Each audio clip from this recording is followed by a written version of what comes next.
Nato sa gamay kaya ba itong murag bata na pansyon ba? Anya? Pwede. Bata o pansyon.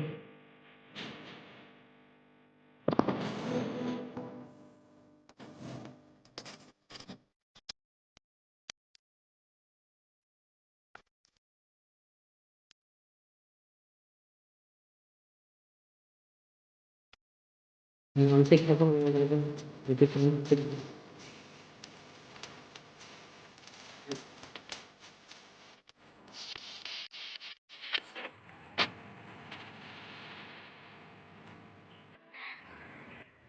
Hi guys, welcome back sa ating channel LTHP TV. And for today's video guys ay sinubukan naming i-detect gamit ang TFR sa lugar na yan guys. So isa pong minteryo yan, isa pong lumang sementeryo yan guys. Kung inyong mapapansin ay merong maraming burol dyan o di kaya mga pantyon. So sinubukan lang namin guys yung i-locate kung may treasure pa ba dyan guys, dahil kung mapapansin niyo ay merong malalim na butas dyan. Kasi nga yung may-ari ng lupa dyan, ang sabi niya ay may naghukay daw dun dyan na mga sundalo guys na hindi sila makalapit. Ngayon ang bali-balita dyan guys ay nakakuha daw ng isang kahon at maraming armas o yung mga baril.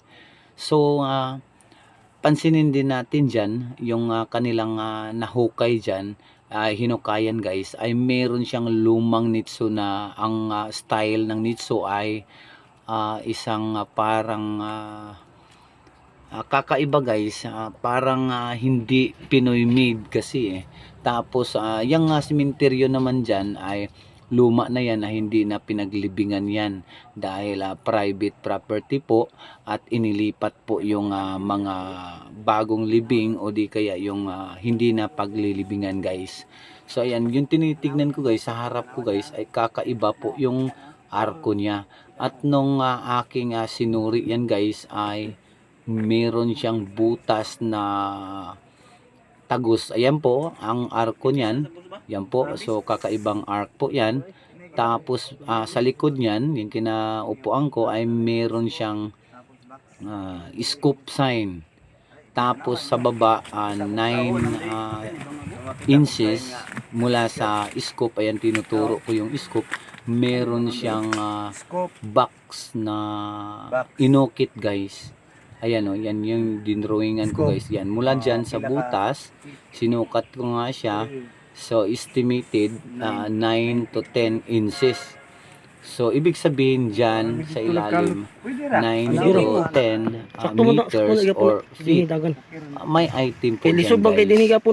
Kaso lang ay, yun nga, ang sabi sa tabi niyan, mga 2 to 3 meters, ay meron nga nakuhang mga baril at isang box na hinala nila ay mga bala ng baril guys, dahil nga ay magkasama yung baril at yung box ng bala. Yung mga sundalo ang nag-recover dyan guys. So sinubukan lang namin i-detect sa TFR kung meron pa bang kagat o kakagat pa ba siya sa ginto. Naka-settings po yan ng maximum of load. Ayan po. So ayun, kumakagat naman ng ating TFR, talagang tuturo dyan at talagang may itinuturo pa dyang item.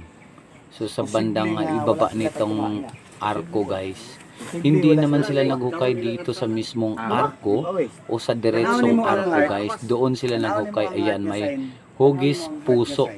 Ayan po ang Kibali signage dyan guys. Meron siyang puso. Doon sila naghukay yung mga sundalong na sabi ko kanina, doon sa bandang gilid mula sa puso guys. Ang posisyon naman ang kanilang hukay ay south position. Ayan po. So dito na sa bandang bandang north nitong bandang west nitong puso guys ay walang hukay. So sinubukan lang namin guys na i-detect. So meron namang detection dyan at sabi ng may-ari at susubukan nilang hukayin yan pa ilalim hanggang 9 feet or 9 meters. So yan lang guys at update lang kita, update ko lang kayo pag may part 2 na.